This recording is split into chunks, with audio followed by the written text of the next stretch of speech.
ప్రియ సహోదరి సహోదరులు, దయచేసి గమనించండి. మనిషి పై ఆకారమును మాత్రమే చూస్తాడు కానీ దేవుడు హృదయాంతరంగములను పరిశీలన చేసేవాడు అని మాత్రం మర్చిపోకండి. కొంతమంది బయటికి చాలా ఆత్మీయంగా కనిపిస్తారు, కొంతమంది బయటికి చాలా ప్రశాంతంగా కనిపిస్తారు, కొంతమంది బయటికి చాలా పరిశుద్ధంగా కనిపిస్తారు, దేవుని బిడ్డల్లాగా కనిపిస్తారు. కానీ లోపల మాత్రం ఎవరికి చెప్పుకోలేనటువంటి అపవిత్రత చేత నిండిపోయి ఉంటారు.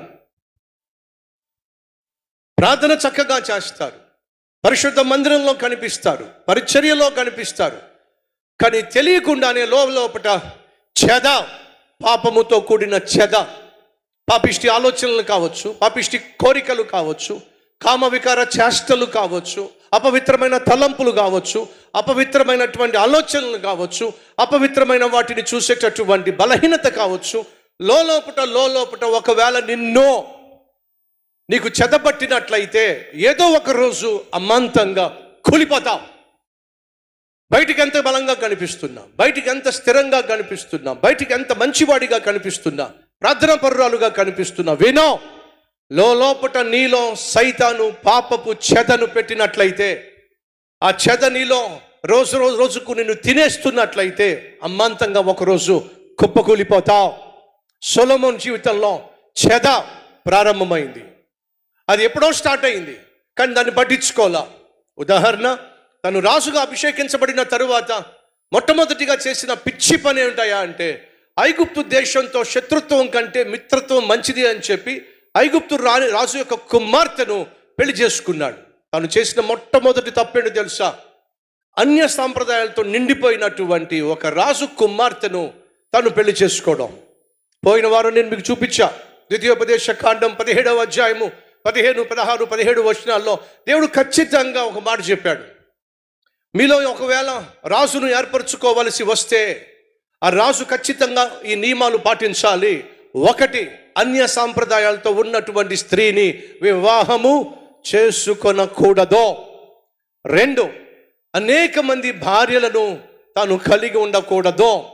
3, గుర్రములను రౌతులను పెంపొందించుకోవడానికి ఐగుప్తుకు తన వారిని పంపించడానికి వీలు లేదు. ఇవన్నీ కూడా దేవుడు ఖచ్చితంగా ధర్మశాస్త్రములో మోషే ద్వారా తెలియచేశాడు. కానీ సొలొమోను చేసిన మొట్టమొదటి పని ఏంటయా అంటే, తన దేశం క్షేమంగాను సమాధానంగాను గొడవలు లేకుండా యుద్ధాలు లేకుండా ప్రశాంతంగా సాగిపోవాలనే ఒకే ఒక్క ఆలోచనతో తన దేశం చుట్టూ ఉన్న దేశాలతో సమాధాన పడ్డానికి, సఖ్యంగా ఉండడానికి వారితో వియానికి వెళ్ళిపోయాడు. ఫలితంగా ఫరో కుమార్తెను సొలొమోను పెళ్లి చేసుకోవడం దేవుని చిత్తానికి సంపూర్ణంగా విరుద్ధం. సహోదరి సహోదరులు, దయచేసి వినండి. మీ జీవితంలో ఎప్పుడూ కూడా విశ్వాసిని మాత్రమే పెళ్లి చేసుకోవాలి. విశ్వాసి అవిశ్వాసిని పెళ్లి చేసుకోవడానికి వీల్లేదు. నువ్వు విశ్వాసివై ఉండి అవిశ్వాసిని పెళ్లి చేసుకున్నా, అవిశ్వాసి అయి ఉండి విశ్వాసిని పెళ్లి చేసుకున్నా, వీళ్ళిద్దరి వల్ల కుటుంబానికి క్షేమం కాదు, రేపొద్దున పుట్టే బిడ్డలకు క్షేమం కాదు. ఎందుకని? తండ్రి విశ్వాసి, తల్లి అవిశ్వాసి. తల్లి ఏమో ఒక పేరు పెడతానంటది కొడుక్కి, తండ్రి ఏమో ఇంకొక పేరు పెడతానంటాడు కొడుక్కి. తల్లి ఏమో ఒక చోటుకి వెళ్ళి దేవుణ్ణి ఆరాధించాలంటే, తండ్రి ఏమో ఒక చోటుకి వెళ్ళి మరొక దేవుణ్ణి ఆరాధించాలి. ఇది చాలా చాలా అస్తవ్యస్తంగా ఉండేటటువంటి కుటుంబ వ్యవస్థ. విశ్వాసి ఖచ్చితంగా విశ్వాసిని మాత్రమే వివాహం చేసుకోవాలి. ఓ రోజు సాధువు నా దగ్గరికి వచ్చాడు, సేవలో పాల్పంచుకుంటూ ఉండేవాడు. నాతో ఒక మాట అన్నాడు, అన్నయ్య నేను ఒక తీర్మానం తీసుకున్నా అన్నాడు. ఏమిటని చెప్పన్నా? నేను ప్రభు ప్రేమను పొందుకున్నా, నేను రక్షించబడ్డా, కాబట్టి నాలాగే మరొక రక్షించబడాలి, వారు కూడా పరలోకానికి వెళ్ళాలి, దేవుడిచ్చే శాంతి సమాధానం అనుభవించాలి, కాబట్టి నేను అవిశ్వాసిని పెళ్లి చేసుకోవాలని ఆశపడుతున్నాను అన్నాడు. అప్పుడు నేను ఖచ్చితంగా చెప్పేశా, అది నీ ఆలోచన. నేను అవిశ్వాసిని పెళ్లి చేసుకోవడం వల్ల అవిశ్వాసి తను చేసిన పాపాల వల్ల నరకానికి వెళ్ళిపోతుంది కనుక, నరకానికి వెళ్ళకుండా పరలోకానికి వెళ్ళాలంటే ప్రభువు చేసిన త్యాగాన్ని, బలి యాగాన్ని అర్థం చేసుకోవాలి, రక్షించబడాలి కనుక నేను అలా అవిశ్వాసిని పెళ్లి చేసుకుంటా అంటే నేను ఖచ్చితంగా చెప్పా, అది బైబిల్ ఒప్పుకోదు. అదేంటన్నా, ఒక అవిశ్వాసిని రక్షణలోకి నడిపించాలని ఆశపడుతుంటే తప్పంటారేమిటి? 100% తప్పో. దేవుడు ఒప్పుకోడు దాన్ని. విశ్వాసిని మాత్రమే పెళ్లి చేసుకోవాలి. నా మాట ఇలా అంతకుముందు చక్కగా సేవలో పాల్పంచుకునేవాడు, ఎక్కడికి వెళ్తే అక్కడికి వచ్చేవాడు, పాటలు పాడేవాడు, పరిచర్లో పాల్పంచుకునేవాడు. కానీ అతి తెలివితో అజ్ఞానంతో వెళ్ళి అవిశ్వాసిని పెళ్లి చేసుకున్నాడు. అప్పటి నుంచి ఇప్పటిదాకా మళ్ళీ మనిషి పత్తలేడు. అప్పటి నుంచి ఇప్పటిదాకా మళ్ళీ మనిషి కనిపించలేదు. కారణం ఏమిటయ్యా అంటే బైబిల్లో స్పష్టంగా ఉంది. ఏమని? మీరు ఒకవేళ నా నియమాన్ని, నా నిబంధనను మీరి, చదువుతున్నాను చూడండి ఏముందో. మోయాబీయులు, ఎదోమీయులు 11వ అధ్యాయం 1వ వచనం. మోయాబీయులు, ఎదోమీయులు, అమోనీయులు, సీదోనీయులు, హిత్తీయులు అను జనులు మీ హృదయములను తమ దేవతల తట్టు త్రిప్పుదురు గనుక వారితో వియ్యానికి వెళ్ళడానికి వీలు లేదు. దేవుడు ఖచ్చితంగా చెప్పేశాడు. ఒకవేళ మీరు కనుక నా మాట వినకుండా మోయాబీయులతో కానీ, ఎదోమీయులతో కానీ, అమ్మోనీయులతో కానీ, సీదోనీయులతో కానీ, హిత్తీయులతో కానీ వియ్యానికి వెళ్ళినట్లయితే, వివాహ బంధాలు ఏర్పరచుకున్నట్లయితే వారు మీ మనస్సును తిప్పేస్తారు. అప్పుడు మీలో కొంతమందికి ఒక ప్రశ్న వస్తుంది. అన్య సాంప్రదాయాలతో నిండిపోయిన సీదోనీయులు, అమోనీయులు, మోయాబీయులు మన మనస్సు తిప్పడం కంటే మనమే వాళ్ళ మనసు తిప్పేస్తే బాగుంటుందిగా. మనం కలిగి ఉన్నటువంటి విశ్వాసం గొప్పది కాబట్టి వాళ్ళనే మనం మన వైపుకు తిప్పేసుకోవచ్చుగా అనే ఆలోచన కూడా మీరు చేయొచ్చు. ఓ ప్రశ్నను వేయనివ్వండి. నేను పైన నిలబడ్డాను, మీరు కింద నిలబడ్డారు. నేను మిమ్మల్ని పైకి లాగాలనుకుంటున్నాను, మీరు నన్ను కిందకి లాగాలనుకుంటున్నారు. ఎవరు గెలుస్తారో చెప్పండి. చెప్పండి గట్టిగా. పైన ఉన్నవాడు కింద ఉన్నవాడు పైకి లాగడం సులభం అంటారా? పైన ఉన్నవాడిని కింద ఉన్నవాడు కిందకి లాగడం సులభం అంటారా? చెప్పండి. అదే దేవుడు చెప్తున్నాడు. నేను ఉన్నతమైన దేవుణ్ణే, నా బిడ్డలు ఉన్నతమైన స్థలంలో ఉండాలి. ఉన్నతమైన స్థలంలో ఉన్న మీరు విలువ లేనటువంటి వ్యక్తులతో వివాహం చేసుకున్న వియ్యానికి వెళ్ళిన పైనుంచి కిందకి లాగడం సులభం కాబట్టి వాళ్ళు కిందకి లాగిపడేస్తారు. వాళ్ళనేదో పైకి లాగాలని ప్రయత్నం చేసి అనవసరంగా మీరు బోర్లా పడతారు. దేవుడు ఖచ్చితంగా ఆనాడు ఇశ్రాయేలు ప్రజలకు సెలవిచ్చాడో, మీరు సీదోనీయులతో, మోయాబీయులతో, అమ్మోనీయులతో, పెరిజ్జీలతో, హిత్తీలతో ఏమాత్రం సంబంధం పెట్టుకోకండి అని ఖచ్చితంగా దేవుడు చెప్పేశాడు. అదేమిటో సొలొమోను అనుకున్నాడు, నేను మహాజ్ఞానిని కాబట్టి నన్నెవడు తిప్పాలి, నేనెప్పుడు వాళ్ళకు లోబడాలి, నా జ్ఞానంతో, నా తెలివితేటలతో నేను ఎవరినైతే వివాహం చేసుకుంటున్నానో వాళ్ళనే నా వైపుకు తిప్పేసుకుంటాను అనుకున్నాడో ఏమో అనుకున్నాడో నాకు తెలియదు. కానీ ఒకరి తర్వాత ఒకరిని పెళ్లి చేసుకోవడం ప్రారంభించాడు.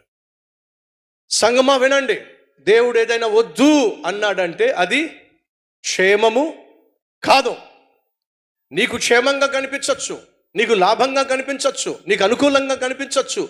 కానీ దేవుడు వద్దు అన్నాడంటే అది ఖచ్చితంగా వద్దు.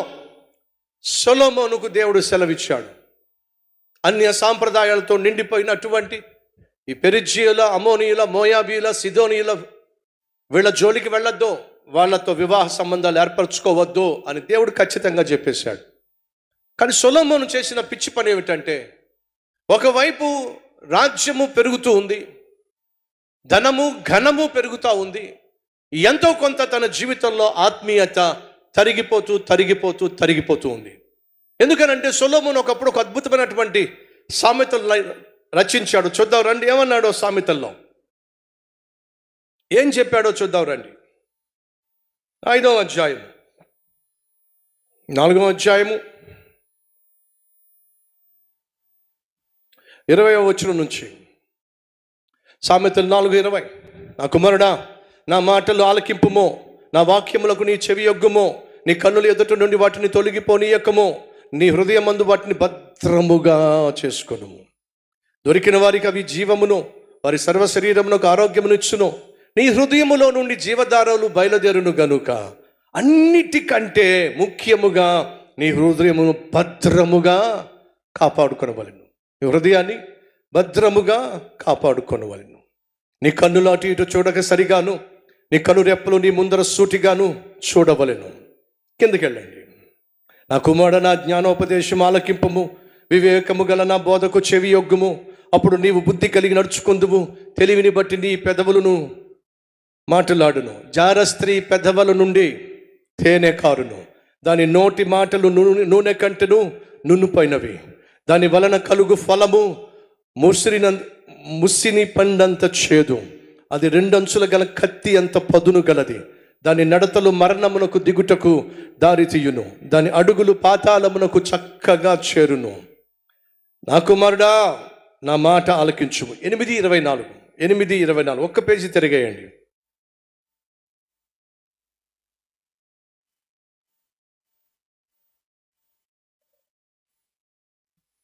19వ వచనము. పురుషుడు ఇంట లేడు, దూర ప్రయాణం వెళ్ళాడు, అతడు సొమ్ము సంచి చేత పట్టుకుని వెళ్ళిపోయాడు, పున్నమి నాటి వరకు తిరిగి రాడు. అది తన అధికమైన లాలన మాటల చేత వానిని లోపరుచుకొనెను. తాను పలికిన ఇచ్చక మాటల చేత వాని ఈడ్చుకొని పోయెను. వెంటనే పశువు వదకు పోవున్నట్లుగా, పరులచే చిక్కిన వాడు సంకెళ్ళలోనికి పోవున్నట్లుగా, తనకు ప్రాణహానికరమైనదని ఎరుగక ఉరి యొద్దకు పక్షి త్వరపడునట్లును వాని గుండెను అంబులు చీల్చు వరకు వాడు దాని వెంట పోయెను. నా కుమారుడా, చెవి యొగ్గుము, నా నోటి మాటలు ఆలకించుము. జార స్త్రీ మార్గముల తట్టు నీ మనస్సు తొలగనీయకుము. దారి తప్పి అది నడుచు త్రోవలలో పోవద్దు. అది గాయపరిచి పడద్రోసిన వారు అనేకులు, అది చంపిన వారు లెక్కలేనంత మంది. దాని ఇల్లు పాతాళమునకు పోవు మార్గము, ఆ మార్గము మరణశాలలకు దిగిపోవును. ఇదంతా రాసినారు చెప్పండి. సొలొమోనే రాశాడు. ఏమని రాశాడు? పాపిష్టి స్త్రీ జోలికి వెళ్ళొద్దు. నీ శరీర కోరికలు నెరవేర్చుకోవడానికి ప్రతి దాని వెనక వెళ్ళొద్దు. మరొక మాట కూడా రాశాడు, చదివిస్తాను. ఎంత చక్కగా రాశాడో. 5వ అధ్యాయము 15వ వచనం.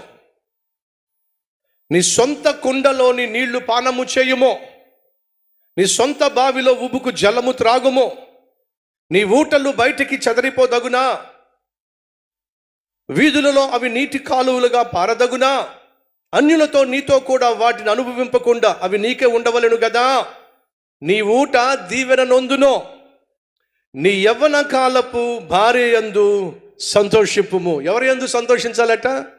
సొలొమోను అంటున్నాడు, సంతోషించాలి. ఎవరి యందు సంతోషించాలి? నీ భార్య యందు సంతోషించు. నీ భార్య యందు సంతోషించు. 19వ వచనము. ఆమె ప్రేమ చేత నిత్యము బద్ధుడువై ఉండుమో. నా కుమారుడా, జార స్త్రీ యందు నీవేళ బద్ధుడువై ఉందుమో. పరస్త్రీని నీవేళ హత్తుకొందువు, కౌగిలించుకొందువు. నరుని మార్గములు యెహోవా ఎరుగును, వాని నడతలను ఆయన గుర్తించును. సో పరస్త్రీ జోలికి వెళ్ళొద్దు. ఆమె అందానికి ఆకర్షితుడు కావద్దు. ఆమె సౌందర్యాన్ని చూసి అనుభవించాలని ఆలోచన రావద్దు. ఇంత చెప్పాడు కదా. మరి ఇంత చెప్పిన వాడు చివరికి వచ్చేసరికి చేసిందేటో తెలుసా అండి? ఫరో కుమార్తెను పెళ్లి చేసుకున్నాడు.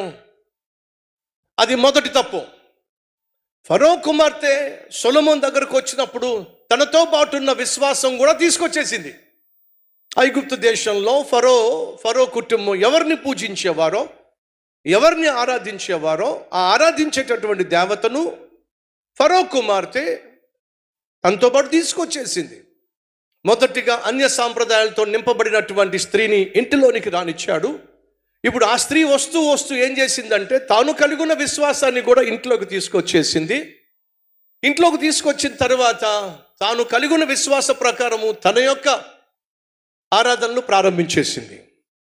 సొలొమోను చేసినటువంటి బహు పిచ్చి పని.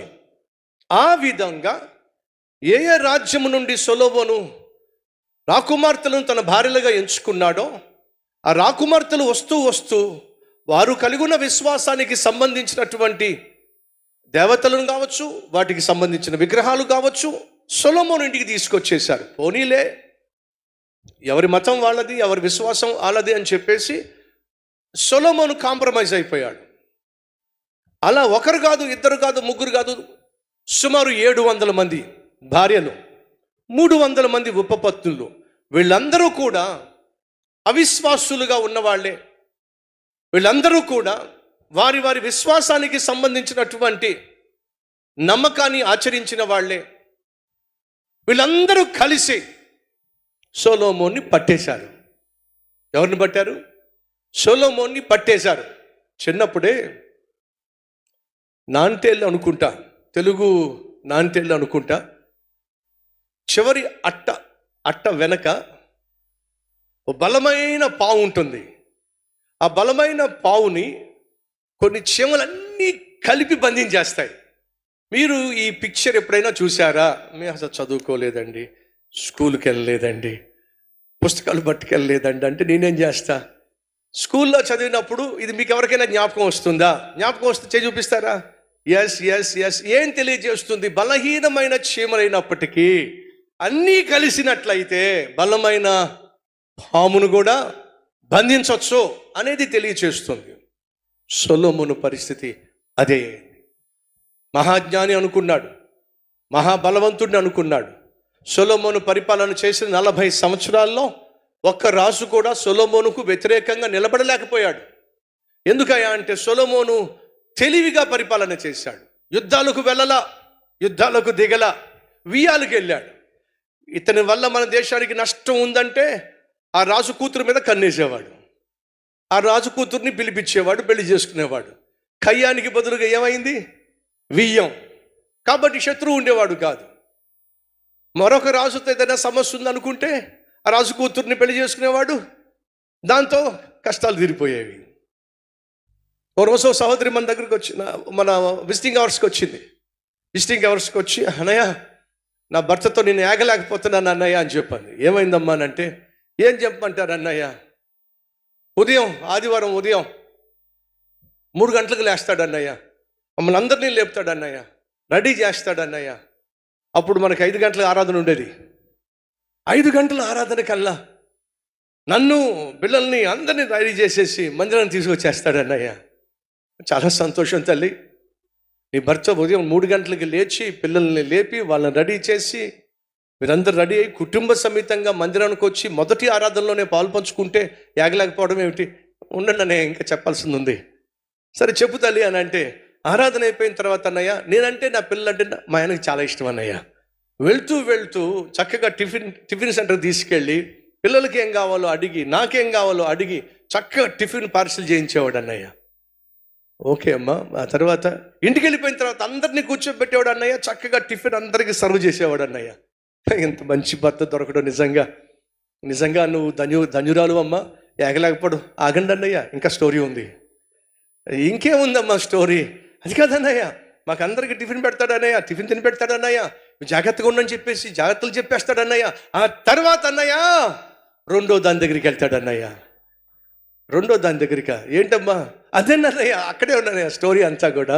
రెండో దాని దగ్గరికి వెళ్తాడు అన్నయ్య.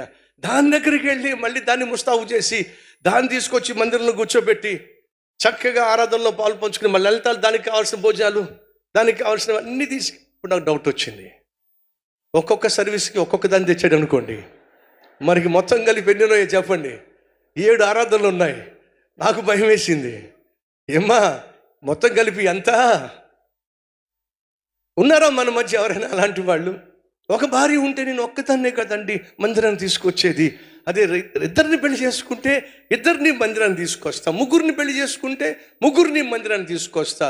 మందిరానికి తీసుకురావడానికి నువ్వు 10 పెళ్లి చేసుకోమని దేవుడు చెప్పాడా? కాదే. దేశాన్ని చక్కగా పరిపాలించటానికి 10 మంది పెళ్లి చేసుకోమని దేవుడు చెప్పాడా? దేశం క్షేమంగా ఉండడానికి, దేశం భద్రంగా ఉండడానికి అందరి రాజుల కూతుర్ని పెళ్లి చేసుకుని సమాధానంగా ఉండి దేశాన్ని పరిపాలించమని దేవుడు చెప్పాడా? చెప్పలేదండి. సంగమా వినండి, సొలొమోను చేస్తున్న ఆలోచన సొలొమోనుకి కరెక్ట్గా కనిపిస్తుంది. కారణం ఏమిటంటే, నేను చేస్తున్న తప్పేమిటి? దేశ క్షేమం కోసమే కదా, దేశము ప్రశాంతంగా ఉండడం కోసమే కదా, శాంతి సమాధానాలతో వర్ధిల్లడం కోసమే కదా అని చెప్పి సమర్థించుకుంటూ తనకున్నటువంటి కామ వికార చేష్టలు నెరవేర్చుకుంటున్నాడు. బైబిల్ ఏముందో తెలుసా? అతడు కామాతృత కలవాడై. సొలొమోనుకున్న ఒక భయంకరమైన బలహీనత ఏమిటంటే కామ పిచాచి, శరీర ఇచ్ఛలతో నిండిపోయిన వాడు. ఈరోజు మన మధ్య ఎవరైనా ఉన్నారా? ఎప్పుడు చూసినా వ్యభిచారపు తలంపులు, ఎప్పుడు చూసినా వ్యభిచారపు ఆలోచనలు, ఎప్పుడు చూసినా ఎవరో ఒకరితో పాపం చేయాలి అనే తపన, చూసిన ప్రతి స్త్రీని ఊహించుకుంటూ పాపం చేసేటటువంటి తలంపుల్లో పాపం చేసేటటువంటి పైత్యం. హీరోలతో తలంపుల్లో పాపం చేయటం, హీరోయిన్స్తో తలంపుల్లో వారిని ఊహించుకుంటూ పాపం చేయటం. కారణం తెలుసా? ఇది కామ వికార చేష్టలో. దీనిని గురించి బైబిల్లో ఈ విధంగా రాయబడి ఉంది. చూద్దాం రండి. యెహెజ్కేలు గ్రంథము 22వ అధ్యాయము 9వ వచనము. యెహెజ్కేలు 705 పేజీ నంబర్. కొండెములు చెప్పి నరహత్య చేయువారు నీలో కాపురమున్నారో, పర్వతముల మీద భోజనము చేయువారు నీ మధ్య నివసించుచున్నారో, నీలో కామ వికార చేష్టలు జరుగుచున్నవే. క్లియర్గా దేవుడు చెప్తున్నాడు. నీలో ఉన్న పెద్ద లోపం ఏంటో తెలుసా?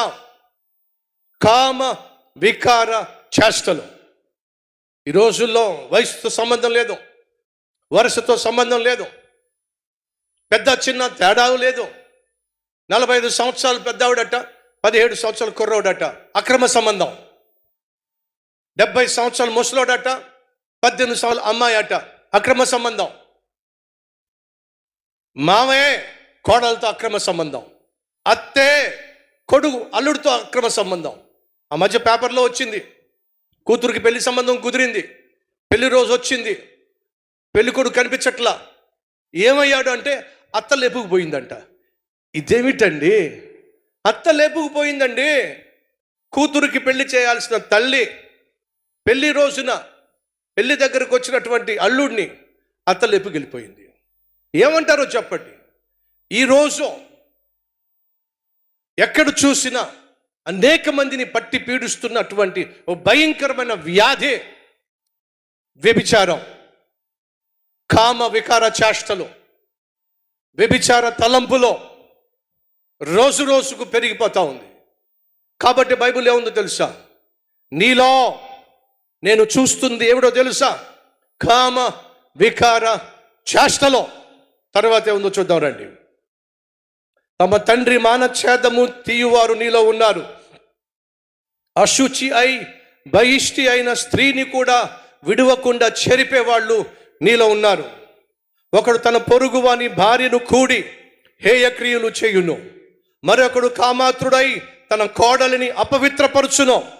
నీలో జనులు తండ్రి కుమార్తెయగు తమ సహోదరిని చెరుపుదురో. నన్ను మరిచిపోయి నరహత్యకై లంచము పుచ్చుకొని వారు నీలో ఉన్నారు. ఇవన్నీ దేవుడు ఎక్స్ప్లెయిన్ చేస్తూ ఉన్నాడు. ఏమంటున్నాడు? వరసావాయాలు లేకుండా ఇష్టం వచ్చినట్టుగా జీవించే వాళ్ళు మీలో ఉన్నారు. తండ్రి కూతుర్నే పాడు చేసే కొడుకున్నాడు, కోడల్నే పాడు చేసే మా ఉన్నాడు. వాయా వరస మరిచి జీవిస్తున్నారు. కామ వికార చేష్టలు జరుగుతున్నాయి. ఒకరోజు ఒక భార్య భర్త వచ్చారు, నన్ను కలిశారు. ఇద్దరు కూడా ఏడుస్తున్నారు. కాసేపు ఆగిన తర్వాత మీ సమస్య ఏంటి చెప్పండి అని అన్నాను. ఆత్మహత్య చేసుకోవాలని చెప్పి మేము వచ్చామయ్యా అని చెప్పి అన్నారు. ఎందుకు మీరు ఆత్మహత్య చేసుకోవాలని ఆశపడ్డారు? చచ్చిపోవాలనే మేము నిర్ణయం తీసుకున్నాం, కానీ మీ వాక్యం వింటాం. ఒక్కసారైనా కల్వరి టెంపుల్కి వచ్చి మాకున్న బాధ అంతా దేవుడితో చెప్పుకొని చచ్చిపోవాలనుకున్నాం. సరే, అసలు చచ్చిపోవాలనుకోవడానికి కారణం ఏమిటి? అయ్యా, నేను నా భార్య ఎంతో హ్యాపీగా జీవిస్తున్నాం, ఎంతో సంతోషంగా జీవిస్తున్నాం, కానీ నా భార్యను ఒక వ్యక్తి పాడు చేశాడు, బెదిరించి మరీ పాడు చేశాడు. అలా పాడు చేస్తూ వచ్చాడు. తట్టుకోలేక నా భార్య నాకు చెప్పింది, అయ్యా నా వల్ల కావట్లేదు, బెదిరించి చంపేస్తాను లేక నిన్ను చంపేస్తానని చెప్పి బెదిరించి పాడు చేస్తూ వచ్చాడు. ఇంతకీ ఎవరు అతను? మీ నాన్నే. మీ నాన్నే.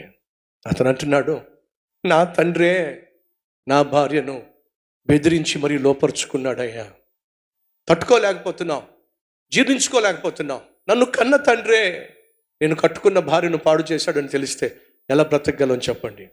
ఏమిటో చెప్పండి? బైబిల్లో ఉంది. ఒకడు తన కోడలని చెరుపునో. ఓ చెల్లి వచ్చింది, వచ్చి అన్నయ్య ఎవ్వరికి చెప్పుకోలేని సమస్య గుండా నేను వెళ్తున్నాను అన్నయ్య. ఏమైందమ్మా? ఇంట్లో ఉన్నప్పుడు నన్ను పాడు చేస్తున్నారు. ఎవరు పాడు చేస్తున్నారు? మా నాన్నే పాడు చేస్తున్నాడు. మీ నాన్న నిన్ను పాడు చేయటం ఏంటమ్మా? అవునన్నయ్య, మా నాన్న నన్ను పాడు చేస్తున్నాడు. మరి మీ అమ్మకు చెప్పపోయావా? అమ్మకు చెప్పాను అన్నయ్య. అమ్మ ఏముందో తెలుసా, ఈ విషయం కాస్త నువ్వు బయట చెప్పావంటే నా మీద వస్తారు, మీ నాన్న మీద వస్తారు, మన కుటుంబాన్ని వెలివేస్తారు, నోరు మూసుకో. కనీసం మీ అన్నకన్నా చెప్పకపోయావా? అన్నయ్యకి చెప్పాను అన్నయ్య. ఏమైంది? ఎలాగూ పాడైపోయావు కదా, నేను మాత్రం పాడు చేస్తే ఏముంది అని మా అన్నయ్య కూడా నన్ను పాడు చేయటం మొదలుపెట్టాడు. అన్నయ్య, ఇంట్లో తండ్రి వల్ల నాకు సమాధానం లేదు, అన్న వల్ల నాకు సమాధానం లేదు, ఎక్కడికి వెళ్ళి బ్రతకాలన్నయ్య. ఆ మాట వింటున్నప్పుడే గుండె తరుక్కుపోయిందండి. సహోదరి సహోదరులు అర్థం చేసుకోండి, మనిషిని ఒక మృగముగా మార్చడానికి సైతానుగాడు కంకణం కట్టుకున్నాడు. నీలో ఒకవేళ వరుస వాయ తప్పిన ఆలోచనలు వస్తున్నా, బౌండరీస్ లేకుండా, సరిహద్దులు లేకుండా, తలంపుల్లో కానీ, ఆలోచనలో కానీ, కోరికల్లో కానీ, శరీరంలో కానీ నువ్వు లయ తప్పుతున్నా జాగ్రత్త పడితే మంచిదే. ఆదిలోనే నీకున్న బలహీనతలను తీసుకుని వెళ్ళి దేవుని చేతికి అప్పగించి ఆయన అనుగ్రహించు బలాన్ని పొందుకొని నీలో ఉన్న పాపిష్టి ఆలోచనలను, క్రియలను ఈరోజే ప్రభు యొక్క కనికరముతో విజయం సాధిస్తే మంచిదే.